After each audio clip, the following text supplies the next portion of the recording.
लोकसभा चुनाव से पहले राहुल गांधी को लॉन्च करने के लिए कांग्रेस ने पूरी ताकत झोंक दी है, लेकिन राहुल गांधी की सियासी लॉन्चिंग नहीं हो पा रही है। हर बार की तरह इस बार भी राहुल गांधी फ्लॉप होते दिख रहे हैं। आलम यह है कि यात्रा के बीच कांग्रेस को लगातार झटके लग रहे हैं।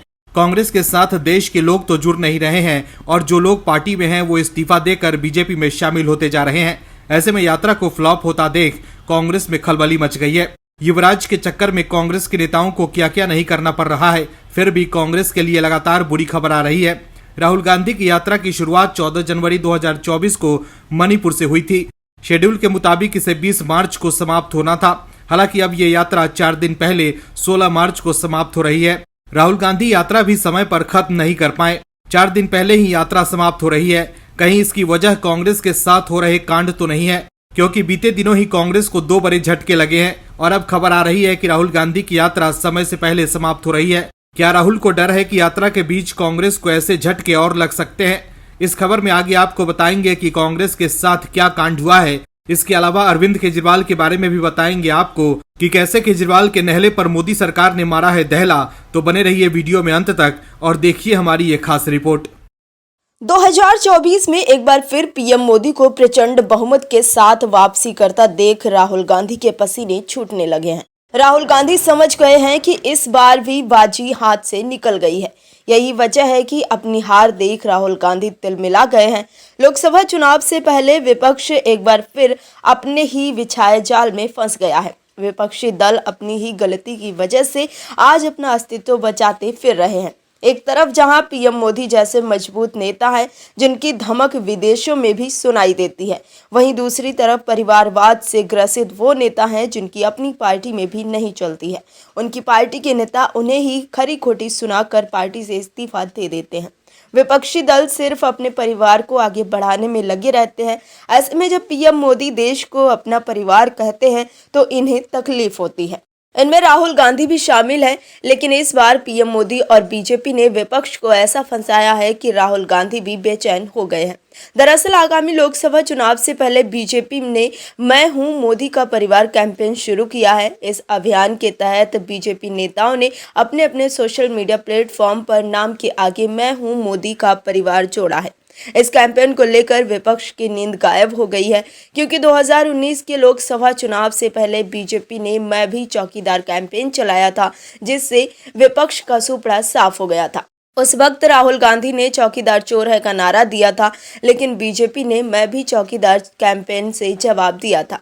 वहीं इस बार 2024 के लोकसभा चुनाव से पहले लालू यादव ने पीएम मोदी के परिवार को लेकर विवादित टिप्पणी की है।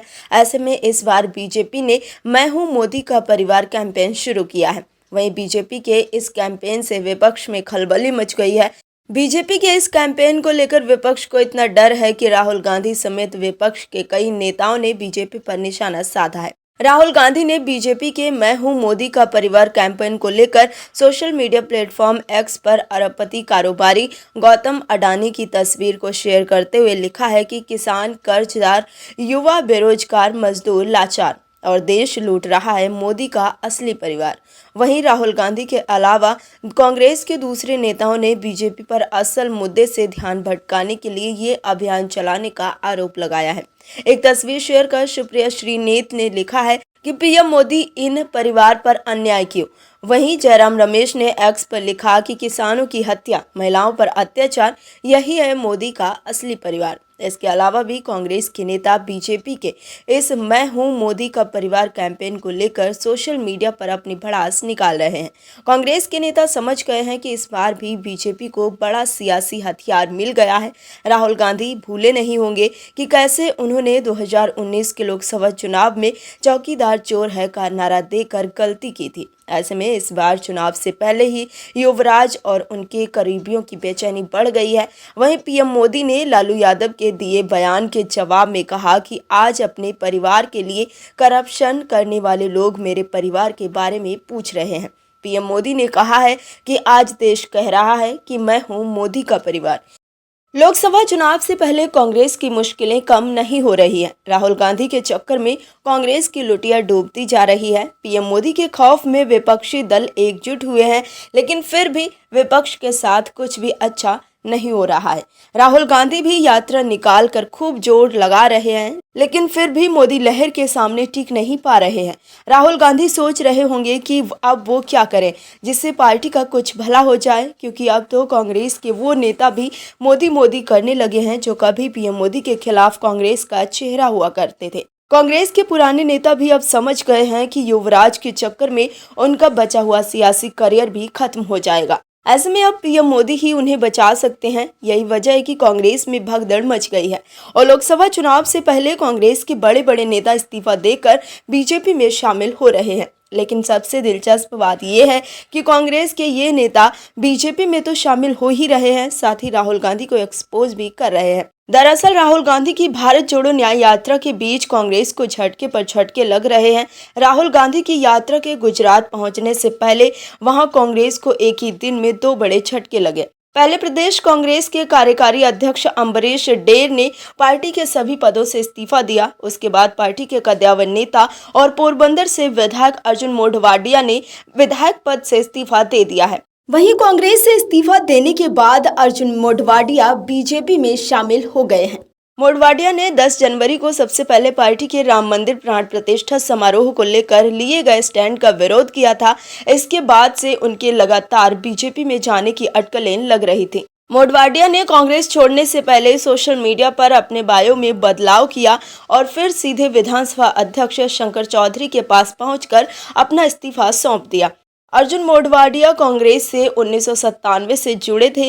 इसके बाद विधायक और फिर राज्य विधायक सभा में नेता प्रतिपक्ष भी बने। 15 महीने पहले हुए गुजरात विधानसभा चुनावों में मोढवाडिया ने पोरबंदर से जीत हासिल की थी। मौजूदा विधानसभा में वो कांग्रेस के सबसे मुखर विधायक थे।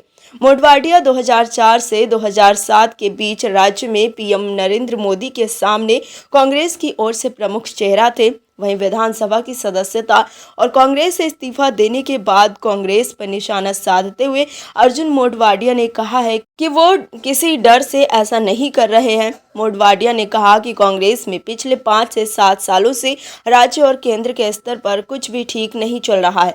मोढवाडिया ने कहा कि वो छात्र जीवन से ही कांग्रेस से जुड़े थे, लेकिन अब कांग्रेस पार्टी एक एनजीओ बन गई है। वहीं अर्जुन मोढवाडिया से जब ये पूछा गया कि पहले बीजेपी पर आरोप लगाते आए हैं, तो उन्होंने कहा कि उन्होंने कभी भी कोई बात बिना आधार के नहीं कही।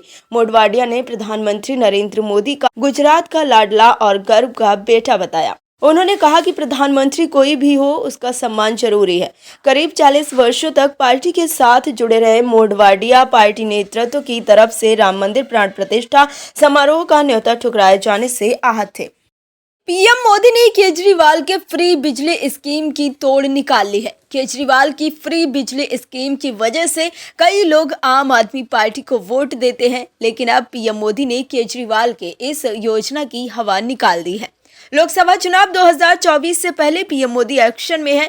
एक तरफ जहां पीएम मोदी लगातार रैली कर रहे हैं, तो वहीं देश हित में भी लगातार फैसले ले रहे हैं। पीएम मोदी इन दिनों ताबड़तोड़ सभाएं कर रहे हैं, तो वहीं दूसरी तरफ विपक्ष में भगदड़ मची हुई है। कांग्रेस के नेता पार्टी के कलह को दूर करने में लगे हुए हैं।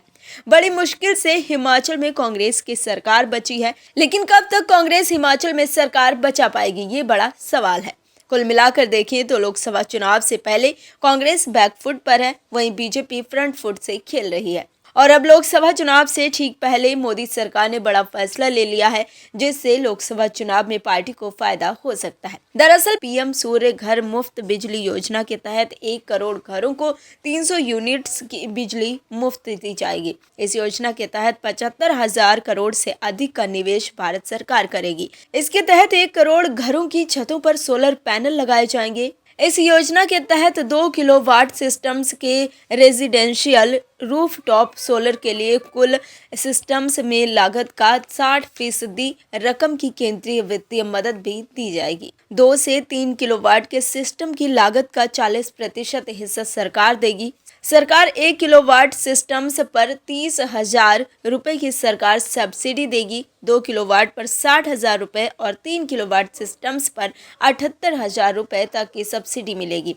वहीं पीएम सूर्य घर मुफ्त बिजली योजना के जरिए हाउस होल्ड से बिजली बिल बचत करने के साथ डिस्कॉम को सरप्लस पावर बेचकर कमाई भी कर सकेंगे। केंद्रीय मंत्री अनुराग ठाकुर ने जानकारी दी कि इससे 1 करोड़ घरों को 300 यूनिट बिजली मुफ्त मिलेगी। इसके अलावा सालाना 15,000 रुपए की आमदनी भी होगी। केंद्र सरकार ने यह भी बताया है कि पीएम सूर्य घर मुफ्त बिजली योजना के जरिए 17 lakh direct job manufacturing, logistics, supply chain, sales, installation, O&M और दूसरे सर्विसेज में पैदा किया जा सकेगा। मतलब अब मोदी सरकार भी फ्री बिजली देने जा रही है। केजरीवाल दिल्ली में फ्री बिजली देकर खूब इतराते हैं, लेकिन मोदी सरकार जनता के टैक्स के पैसों से फ्री बिजली नहीं देने जा रहे हैं, बल्कि पीएम मोदी ने पीएम सूर्य घर मुफ्त बिजली योजना की शुरुआत की है, जिससे लोगों को फ्री बिजली भी मिले और देश पर आर्थिक बोझ भी न बढ़े।